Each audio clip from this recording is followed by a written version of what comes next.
Hola, buen día. Mi nombre es Estrella. Yo les voy a hablar sobre inhibición por contacto, neurofibromatosis de tipo 2, polipoptosis colónica adenomatosa. Mi materia es patología, a cargo de la doctora Choa Núñez María Cristina.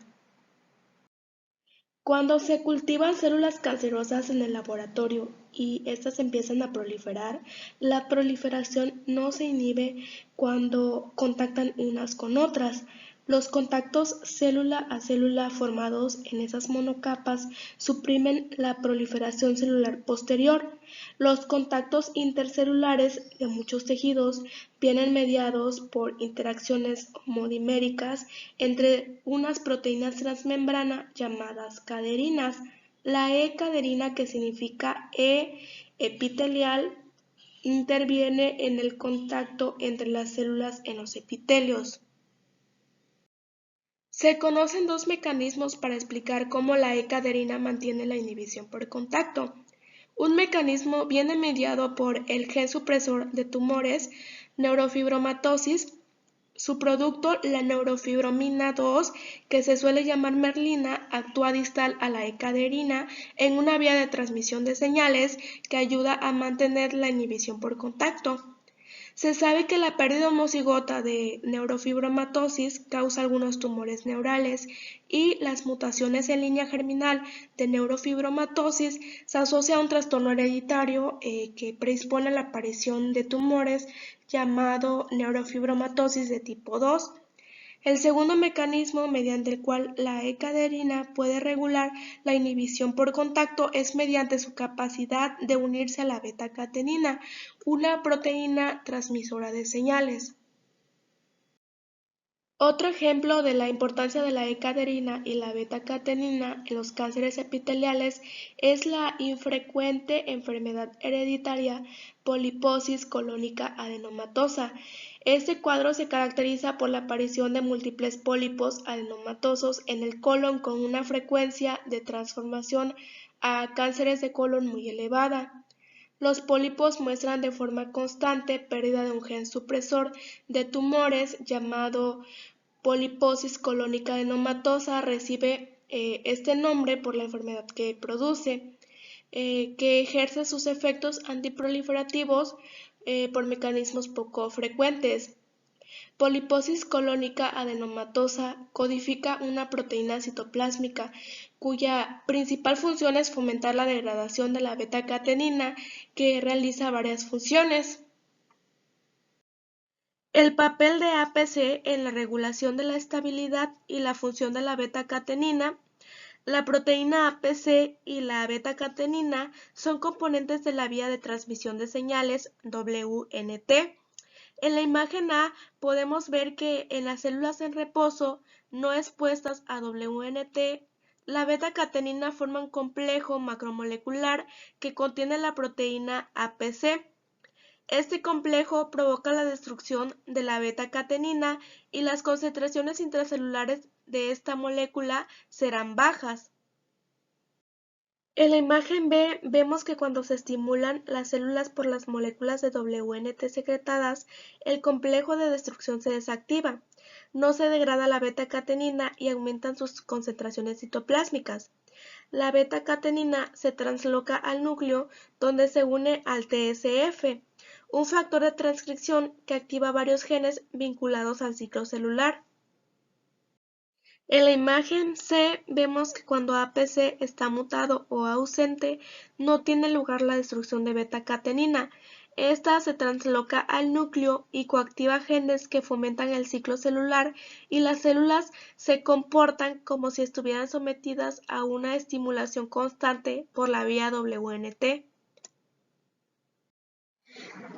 Incluso cuando disponen de gran cantidad de oxígeno, las células cancerosas muestran una forma especial de metabolismo celular caracterizado por altos niveles de captación de glucosa y aumento de la conversión de glucosa a lactosa, lo que se conoce como fermentación en un proceso denominado glucólisis. Es importante hablar sobre el metabolismo, ya que este se ha convertido en una de las áreas más activas de investigación en cáncer. La glucólisis aerobia dota a las células tumorales que se dividen con rapidez de productos metabólicos intermedios necesarios para la síntesis de los componentes celulares, algo que no hace la fosforilación oxidativa mitocondrial. Es fácil comprender por qué las células en crecimiento utilizan la glucólisis aerobia si se recuerda que las células tienen en ese momento estrictas exigencias biosintéticas.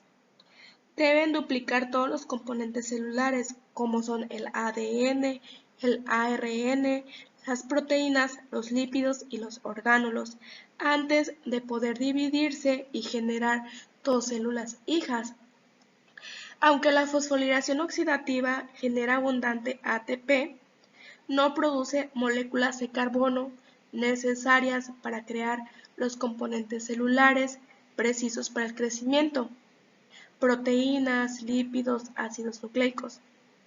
Incluso las células que no están creciendo de forma activa deben derivar de alguno de los productos intermedios del metabolismo, de la fosforilación oxidativa, para poder sintetizar macromoléculas necesarias para el mantenimiento celular. En las células que crecen de forma activa, solo un pequeño porcentaje de la glucosa celular se deriva a la vía de la fosforilación oxidativa, de forma que por cada molécula de glucosa que se metaboliza se producen en promedio unas 4 moléculas de ATP.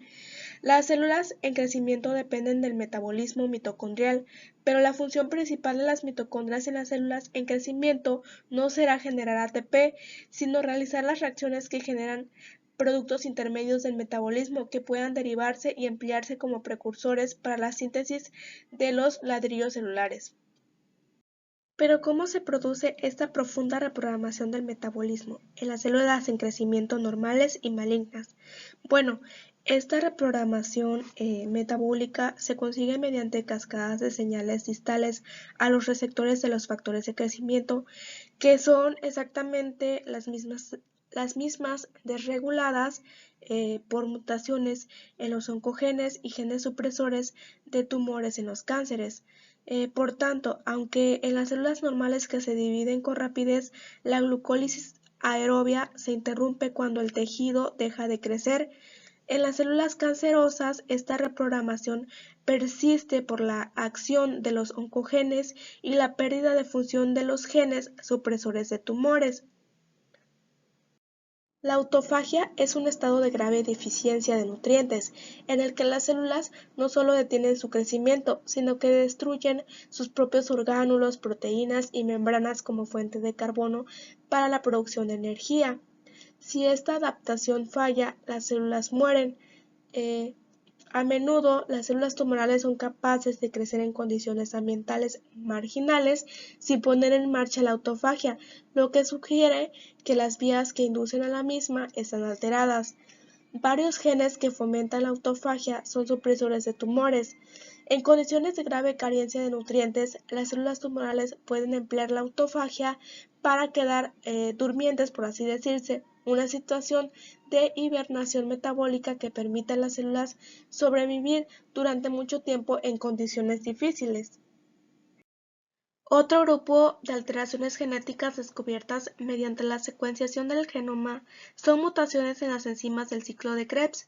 Las que más interés han generado son las mutaciones de la isocitrato deshidrogenasa, porque han revelado un nuevo mecanismo de la oncogenia llamado oncometabolismo.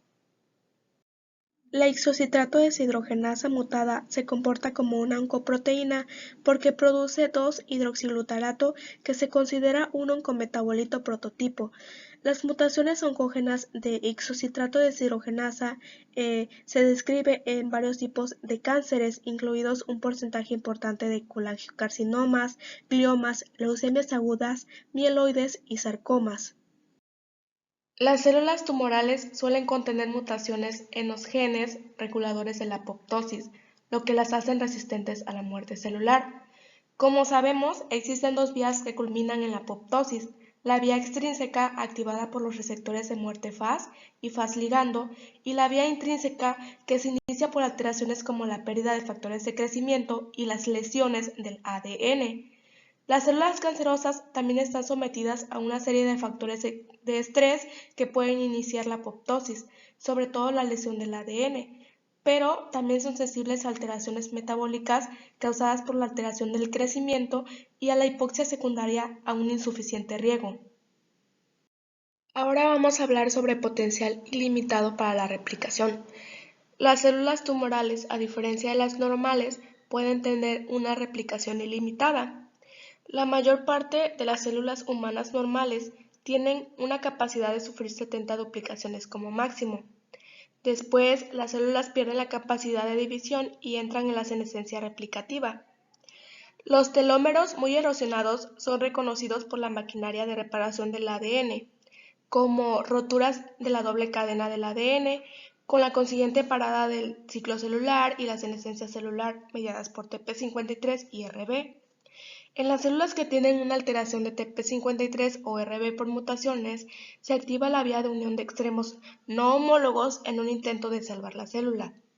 Este sistema de reparación activado de forma inadecuada genera cromosomas dicéntricos que se separan de la anafase y provocan nuevas roturas en el ADN bicatenario.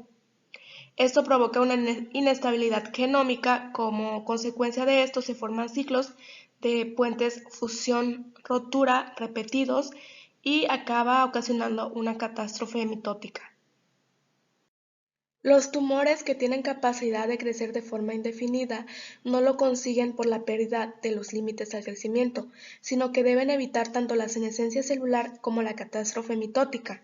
Si durante una crisis la célula consigue reactivar la telomerasa, se interrumpirá el ciclo de formación de puentes fusión-rotura y la célula escapará de la muerte. La telomerasa que está activa en las células madre normales suele estar ausente o en concentraciones muy bajas en la mayor parte de las células somáticas. Por el contrario, en prácticamente todos los tipos de cáncer se produce un mantenimiento de los telómeros. Unos pocos tumores emplean otros mecanismos que se llaman elongación alternativa de los telómeros, que dependen de la recombinación del ADN. Ahora vamos a hablar sobre angiogenia mantenida. Aunque un tumor sólido tenga todas las alteraciones genéticas necesarias para su malignización, no puede aumentar su tamaño más de 1 a 2 milímetros de diámetro, salvo que pueda inducir angiogenia. Los cánceres que crecen estimulan la neoangiogenia, proceso en el cual se forman gemaciones de vasos a partir de los capilares persistentes. La neovascularización tiene un efecto doble sobre el crecimiento tumoral. La perfusión aporta los nutrientes y el oxígeno necesarios y las células endoteliales neoformadas estimulan el crecimiento de las células tumorales adyacentes mediante la secreción de factores de crecimiento, como los factores de crecimiento parecidos a la insulina y los factores de crecimiento derivados de las plaquetas. Pero ¿cómo consiguen los tumores en crecimiento desarrollar su irrigación? El paradigma es que la angiogenia se controla por el equilibrio entre los promotores e inhibidores de la angiogenia. En los tumores angiógenos, este equilibrio se encuentra desplazado a favor de los promotores. Cuando no disponen de aporte de nutrientes, los tumores son pequeños o se quedan posiblemente durante años hasta que un cambio angiógeno termina este estado de quiescencia vascular. La base molecular de este cambio angiógeno implica un aumento de la producción de factores angiógenos o pérdida de inhibidores angiógenos. Estos factores pueden producirlos las propias células tumorales o células inflamatorias, por ejemplo los macrófagos, o células estromales residentes, por ejemplo fibroblastos asociados al tumor. Las proteasas que pueden estar elaboradas por las células tumorales o por las células estromales en respuesta al tumor también están implicadas en la regulación del equilibrio entre los factores angiógenos y antiangiógenos. Muchas proteasas pueden liberar factores de crecimiento de fibroblastos básicos que se almacenan en la matriz extracelular. Por el contrario, los inhibidores de la angiogenia, angiostatina y endostatina, se producen mediante degradación proteolítica del plasminógeno y el colágeno, respectivamente.